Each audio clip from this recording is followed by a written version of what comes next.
Bismillahirrahmanirrahim. Assalamualaikum warahmatullahi wabarakatuh. Selamat malam, selamat pagi, dan selamat siang buat teman-teman semua yang sedang mendengarkan saya kali ini. Saya Doni. Selamat datang di Merinding.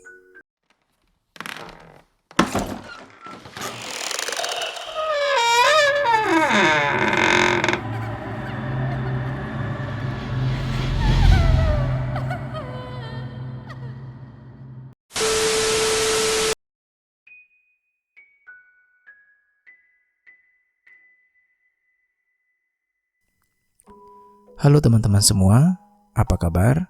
Semoga teman-teman semua selalu dalam keadaan sehat walafiat, selalu dalam lindungan Allah Subhanahu wa Ta'ala, dan tentu saja semoga kita semua terhindar dari virus COVID-19 yang kita tahu akhir-akhir ini lagi cari perhatian banget ya teman-teman. Maka dari itu, tetap kita harus jaga prokes kita dengan menggunakan masker apabila mau keluar rumah, terus sering-sering cuci tangan, dan mencoba untuk menghindari kerumunan. Tapi ada satu hal yang paling penting teman-teman. Kita harus tetap bahagia. Nah, carilah segala sesuatu yang membuat teman-teman bahagia. Mungkin salah satunya adalah dengan mendengarkan cerita horor. Apalagi cerita horor yang diceritakan langsung oleh saya. Ya pokoknya kita doakan saja semuanya, semoga pandemi ini cepat berakhir, semua lekas pulih, semua keadaan normal. Itu sih sekarang yang kita harapkan. Ya, kita semoga terhindar dari semuanya. Amin, amin, ya rabbal alamin. Baik teman-teman, untuk episode kali ini saya akan menceritakan salah satu cerita horor yang terjadi di sebuah villa. Tapi sebelumnya, seperti biasa, kita harus berdoa terlebih dahulu. Kita meminta perlindungan Allah Subhanahu wa Ta'ala agar kita selalu terhindar atau terlindungi dari gangguan makhluk yang kasat mata maupun yang tak kasat mata. Berdoa dimulai.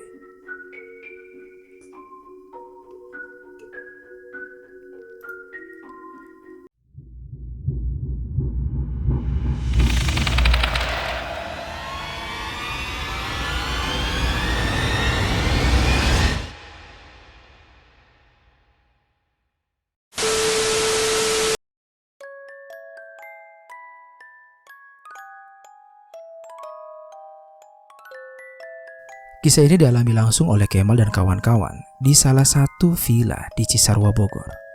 Sebelumnya saya ingin mengucapkan terima kasih banyak untuk Kemal yang sudah mengizinkan saya untuk menceritakan kembali kisah horornya di sini.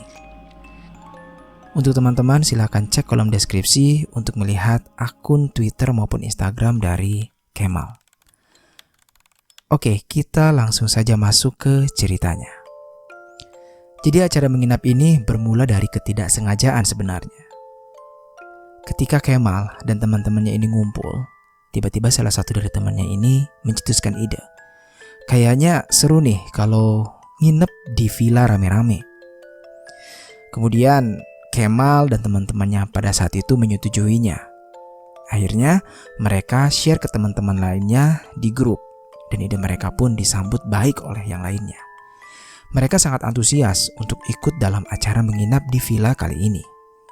Karena melihat antusias teman-teman inilah, Kemal dan teman-teman membentuk panitia mulai dari ketua acara, wakil, dan lain-lainnya. Karena yang ikut ini juga lumayan banyak, ada kurang lebih sekitar 40 orang. Semua kejadian ini terjadi tahun lalu, sekitar bulan Juli 2020. Setelah semua panitia terbentuk, mulailah mereka untuk mencari villa. Ada 3 villa pilihan pada saat itu. Dan akhirnya mereka memilih villa yang berada di daerah Ciloto. Mereka pun menghubungi pihak villa, mereka menanyakan harga, dan akhirnya sepakat. Keesokan harinya mereka pun survei ke tempat dan memberikan uang DP untuk villa tersebut.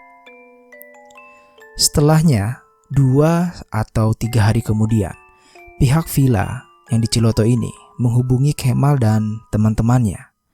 Dan dia bilang kalau villa ini tidak dapat dihuni atau ditempati oleh 40 orang. Karena pada saat itu awal-awal pandemi ya, jadi ada pembatasan. Jadi villa itu hanya bisa ditempati maksimal 20 orang saja. Yang mau tidak mau, Kemal dan teman-teman akhirnya membatalkan villa tersebut dan mencari villa baru yang bisa menampung 40 orang. Akhirnya teman Kemal ini pun survei.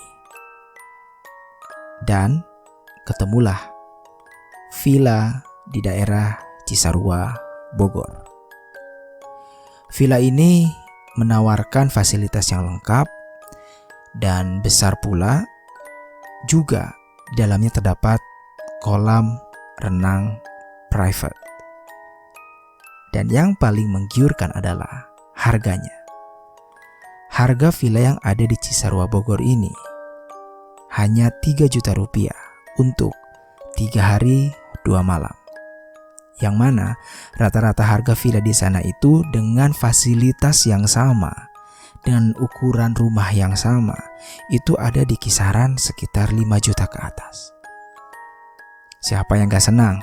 Akhirnya mereka pun mengabari teman-temannya dan mereka setuju.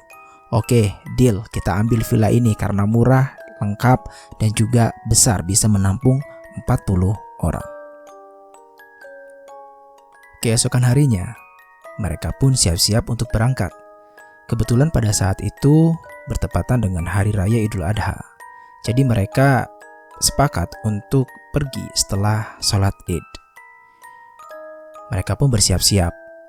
Ada 12 motor dan 2 mobil pada saat itu.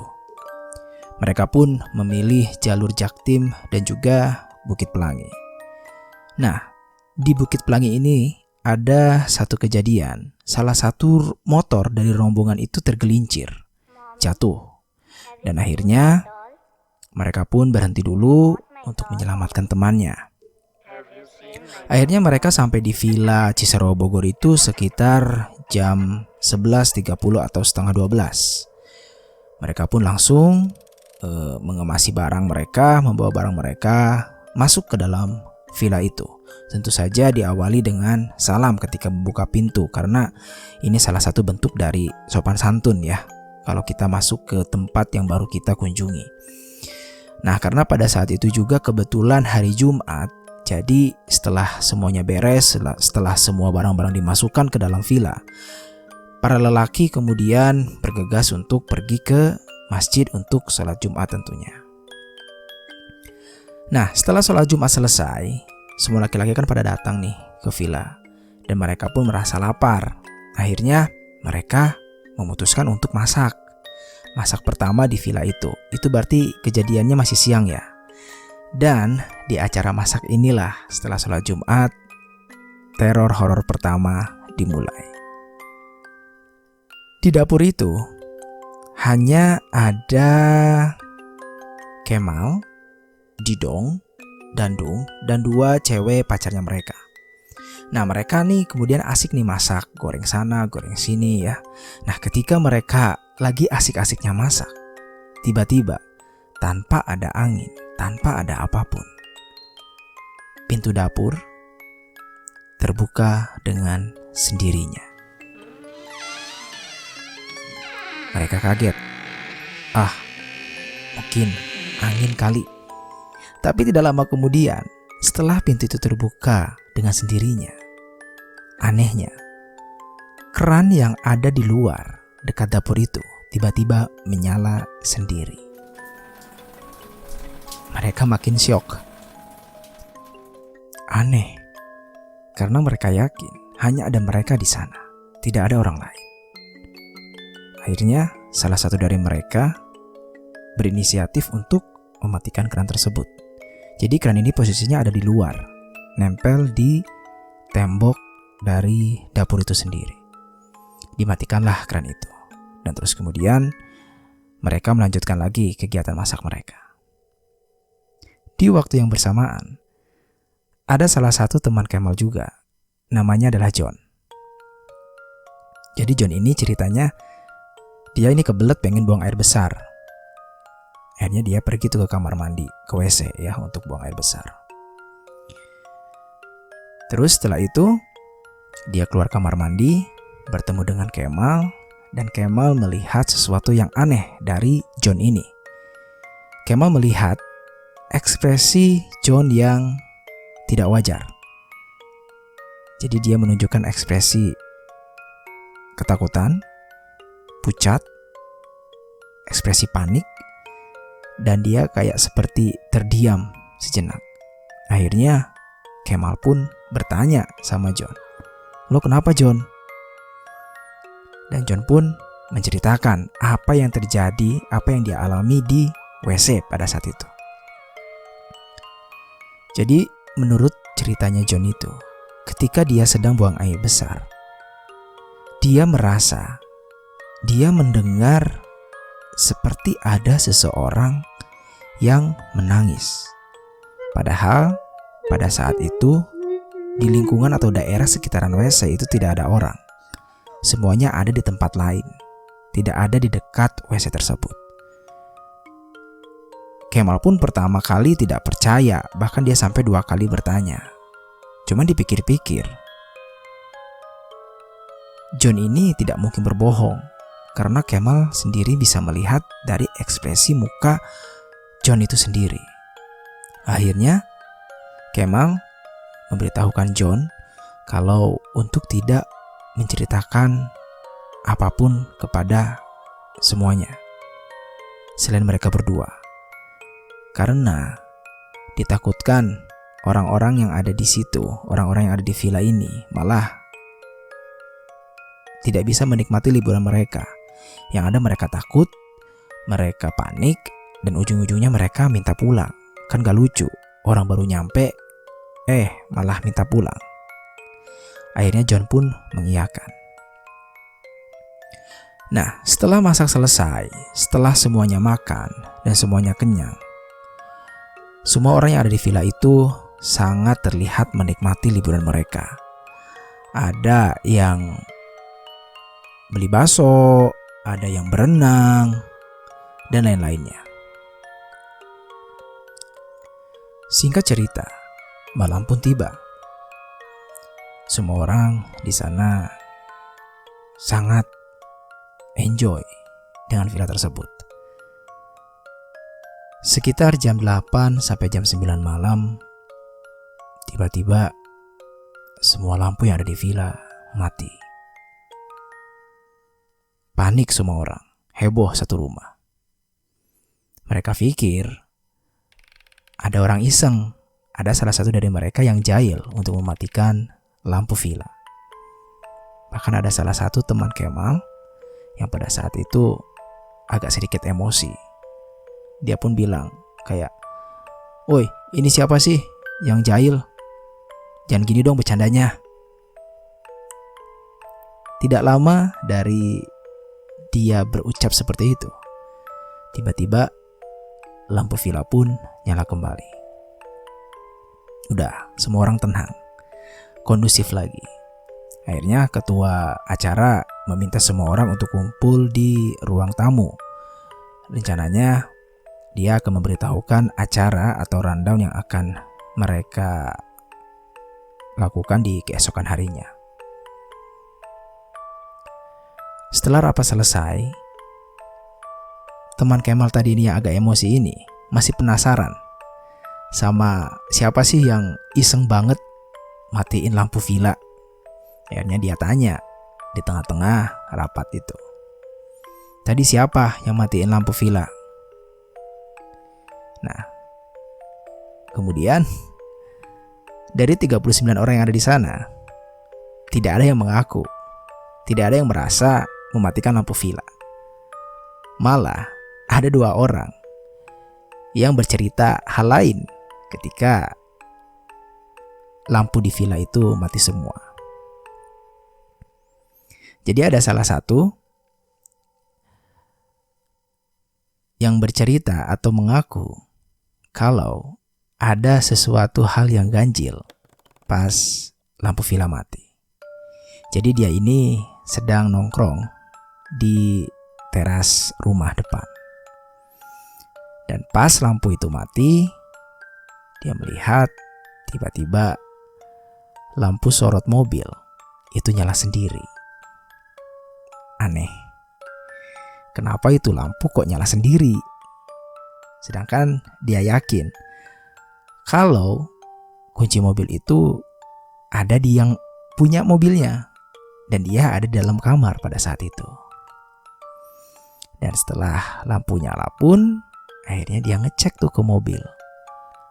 Dan ternyata mobil itu dalam keadaan terkunci.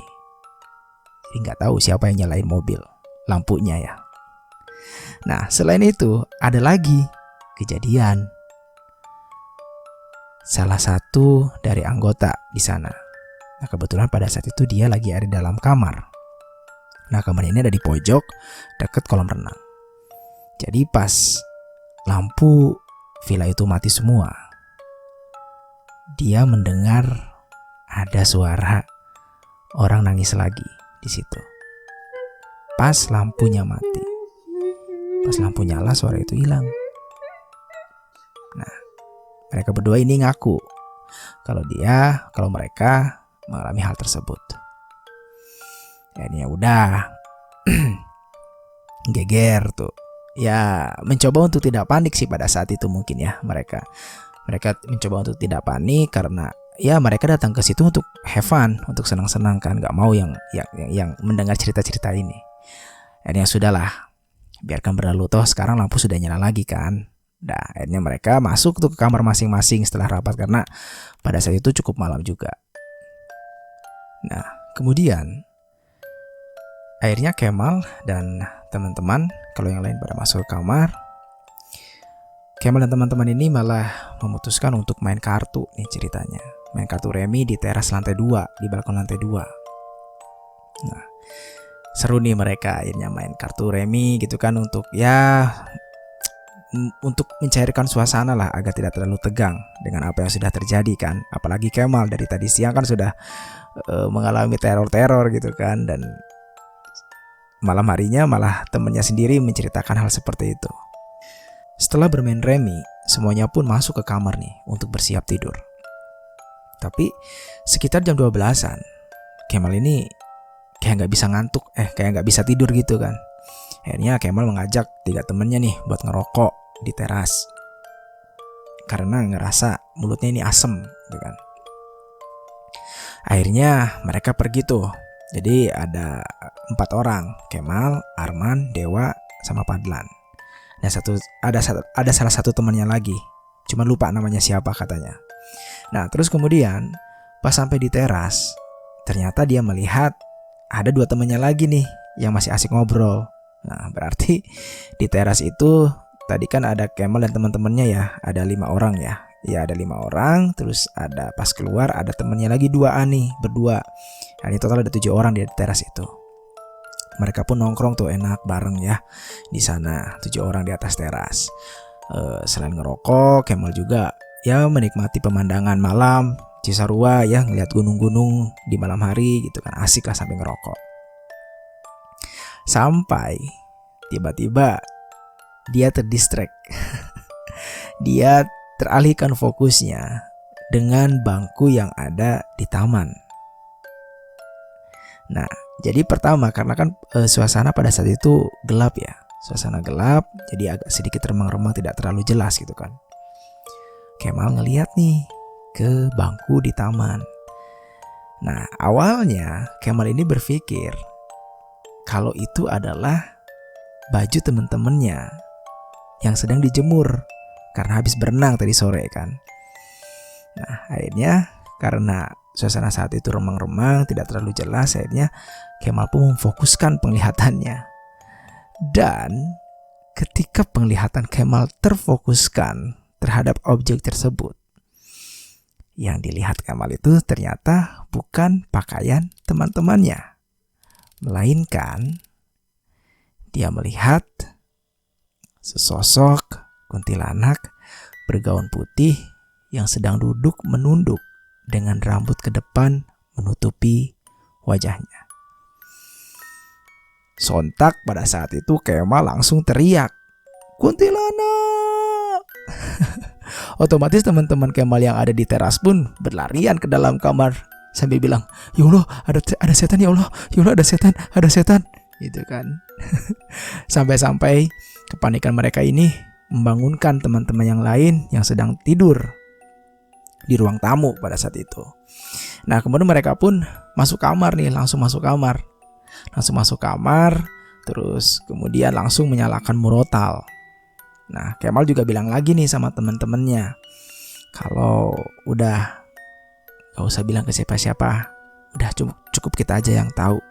Pokoknya jangan sampai ngerusak liburan ini, gitu kan. Kemal gitu lagi sarannya. Nah, setelah itu mereka pun akhirnya mencoba untuk tidur, ya, dengan rasa ketakutan mereka. Walaupun yang lihat hanya Kemal pada saat itu.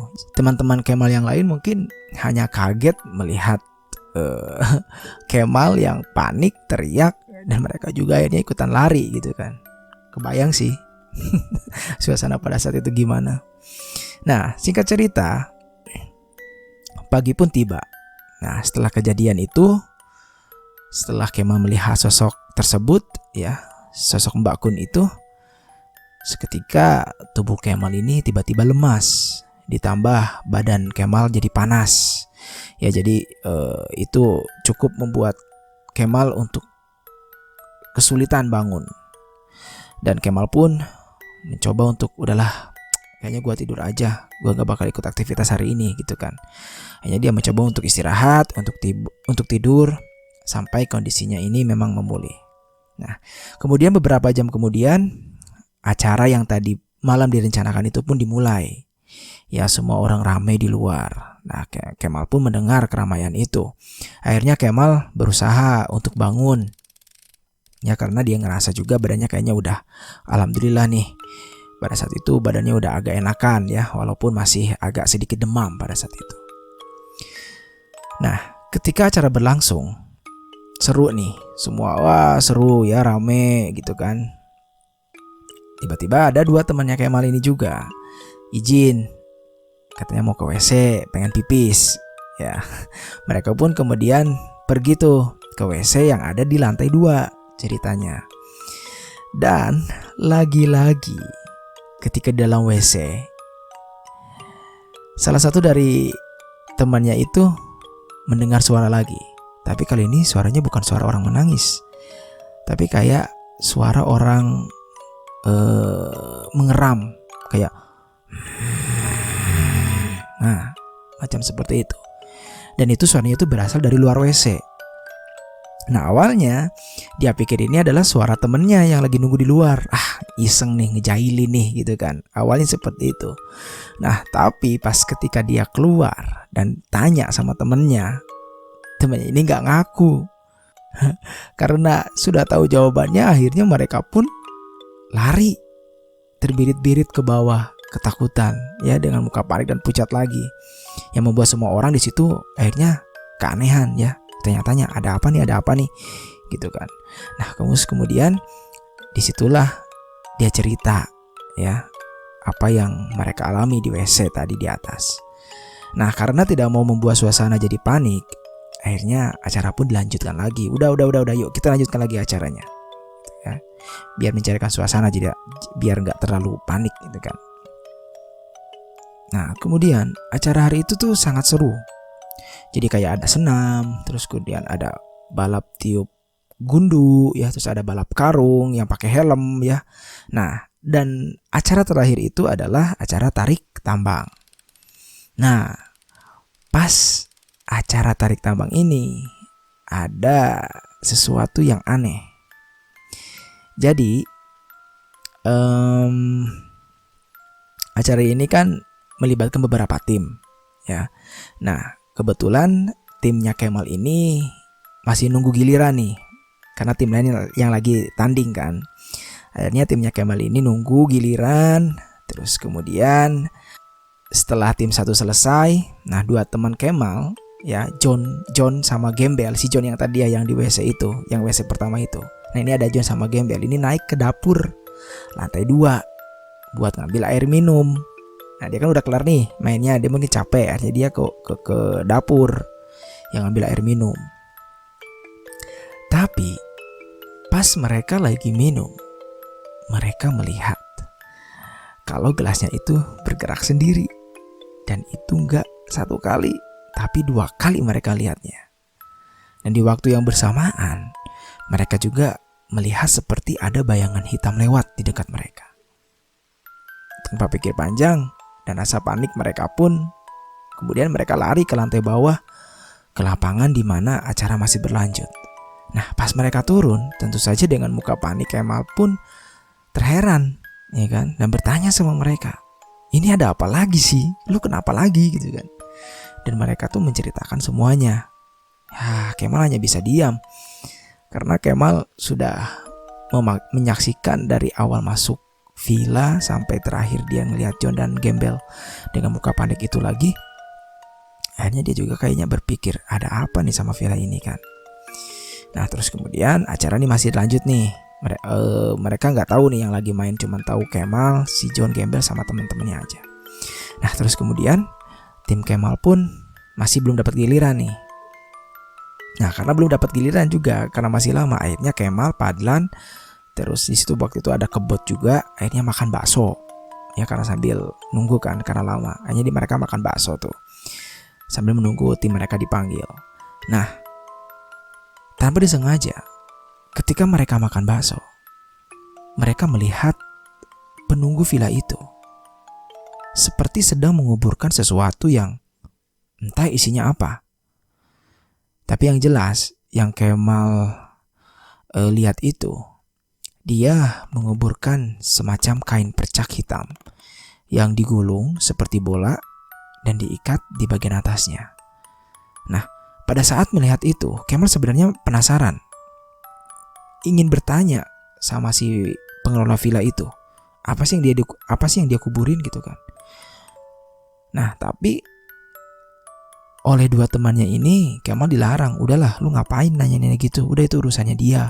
Kita juga lagian di sini tamu, gak ada hak untuk bertanya-tanya seperti itu. Nah, karena 2 temannya ini melarangnya, akhirnya Kemal mengendurkan niatnya untuk bertanya sama si pengelola. Nah, setelah dia menguburkan benda itu, tiba-tiba dia menghampiri teman-teman Kemal yang sedang bermain tarik tambang di lapangan, sambil berkata, dengan nada agak ketus sih sepertinya. Jadi dia bilang seperti ini, udah, kalian di sini cuma tamu, jangan berisik, takut yang di sekitar terganggu. Lagian bentar lagi mau maghrib, dah, cepet beresin, udahan aja. Karena si penjaga villa itu, akhirnya mereka menyudahi permainannya sampai ada salah satu orang yang ngedumel gara-gara acaranya di stop. Padahal aslinya maghrib itu masih lama. Jadi pas saat si pengelola villa itu bilang, pada saat itu jam masih sekitar jam 5-an. Jadi sebenarnya masih agak jauh ke maghrib dan langit pun masih cerah, masih terang pada saat itu. Nah, setelah semua bubar, tidak lama kemudian salah satu teman Kemal mendapatkan berita duka kalau ayahnya ini meninggal dunia di villa yang tidak jauh dari tempat mereka menginap, yang mana tadinya ada acara keakraban jadi ditiadakan. Nah, setelah maghrib, 8 orang pergi ke villa buat nengok ayah temennya Kemal yang meninggal, dan sisanya bakar-bakar buat makan malam. Di waktu yang sama, Kemal, Om Bonang, dan beberapa temannya ada di balkon. Dan tiba-tiba si Om Bonang ini bertanya sama Kemal perihal pengalaman dia kemarin malam pas melihat si Mbak Kun. Om Bonang tahu soal ini karena ada yang bilang ke dia. Dan ternyata pada saat itu Om Bonang juga melihat sosok Mbak Kun ini dengan ciri-ciri yang sama persis yang dilihat oleh Kemal. Rambut panjang dengan muka tertutup rambut. Dan Om Bonang juga melihat sosok Mbak Kun ini jalan ke arah kolam renang. Om Bonang terus perhatiin dan liatin tuh si Mbak Kun ini jalan. Nah, ketika Om Bonang ini memperhatikan si Mbak Kun ini berjalan, tiba-tiba sosok itu hilang entah kemana. Akhirnya bakar-bakar pun dimulai. Tapi tiba-tiba salah satu dari teman Kemal ini bilang gini, Tadi cewek yang lewat di depan pintu siapa ya? Mendengar itu Kemal langsung kesel. Terus dia bilang, udahlah stop ngomongin yang begituan. Lagian juga cewek-cewek udah pada tidur di kamar dari tadi maghrib. Nah, karena temannya ini ngeliat sosok cewek lewat pas dia lagi main remi. Nah, singkat cerita, bakar-bakar pun beres. Semua sudah disajikan dan siap buat dimakan. Tapi harus menunggu 8 orang yang tadi pergi. Dan beberapa saat mereka pun datang. Kemal dan teman-temannya pun menikmati makan malam mereka. Setelah makan malam selesai, semua orang dikumpulkan kembali di ruang tamu. Ketua panitia mengadakan rapat kecil lagi nih. Nah, kali ini membahas mengenai kepulangan mereka besok pagi. Yang rencana awalnya mereka akan pulang siangan. Tapi karena kondisi yang seperti ini, maka besok mereka akan pulang lebih pagi lagi. Setelah rapat kecil selesai, mereka pun masuk ke kamar masing-masing. Kemal dan beberapa temannya tidur di ruang tamu. Nah, ketika lagi pules-pulesnya tidur, tiba-tiba teman Kemal ini, ya sebut saja namanya Denny, membangunkan semua orang yang ada di rumah. Ketika itu, dia menunjukkan sekitar jam 3:30. Dia membangunkan semua orang dengan panik. Bangun, bangun, semuanya bangun. Kita harus pergi. Kita harus pergi cepet-cepet. Pokoknya kita harus pulang habis sholat subuh. Villa ini benar-benar gila, horor banget. Nah, panik dong. Ditanya ada apa, dia gak mau jawab. Dia bilang udah nanti aja kalau udah keluar dari villa ini. Nah, melihat dan mendengar itu semua orang akhirnya langsung beres-beres dan mengemasi semua barang sambil menunggu azan subuh. Nah, mereka pun akhirnya pulang tuh setelah azan subuh. Dan sampai di Jakarta lagi itu sekitar jam 8. Semua orang masih penasaran dengan apa yang terjadi semalam. Akhirnya mereka pun bertanya, ada apa nih sebenarnya? Akhirnya dia pun buka suara. Jadi semalam itu dia mengaku pas dia masuk ke kamar yang di atas, dia kayak ngelihat bayangan cewek. Terus kemudian dia lanjut tidur. Dia gak ngegubris tuh si bayangan itu. Udahlah, mungkin karena ngantuk ya. Jadi udahlah, gua tidur aja. Nah, pas dia tidur ini, tiba-tiba dia ngerasa kalau ada sesuatu yang mengangkat badan dia. Sampai dia berasa kayak dia melayang. Nah, ketika dia ngerasa aneh, ketika dia ngerasa badan dia ngelayang, dia coba untuk buka mata kan. Dan bener, dia ngelayang. Dan seketika itu tubuh dia jatuh ke bawah. Nah, pas jatuh itulah dia tersadar kalau ada sesuatu yang aneh. Mulailah dia turun lari dan membangunkan semua orang yang ada di villa untuk beres-beres dan langsung pulang. Nah, setelah kejadian itu, sepulang dari villa itu, Kemal pun dia mengaku dia langsung sakit lagi, demam lagi, panas lagi. Ya walaupun tidak berangsur-angsur parah sih, dan walaupun alhamdulillah akhirnya Kemal juga sembuh gitu kan dari sakitnya. Cuman pengalaman ini memang Kemal alami dan gak bakal dia lupain. Ya karena Kemal melihat sendiri teman-temannya yang diganggu, bahkan Kemalnya sendiri ya pas awal masuk hari pertama masih siang dia udah dapet teror.